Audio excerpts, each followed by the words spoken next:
And undo 4 socket heads, holding the air valve on.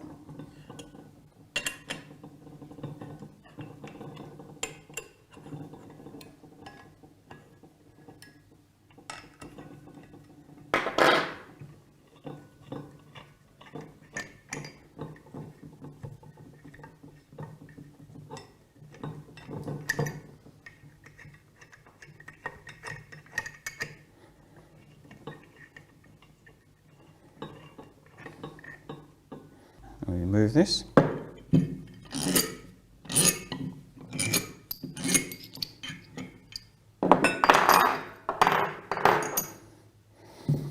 Now we can replace this unit with a new one and use silencers.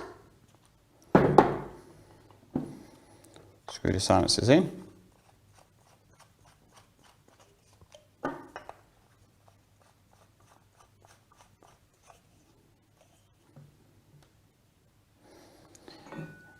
We now need to check that there is no product blocking these holes on the cover plate, and also the signal holes on the air system at the front,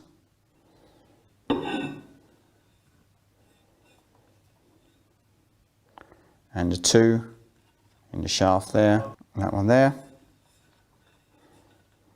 and that one there. Signal holes are clear of product, and the same the air holes at the end. If everything is clear, we can carry on.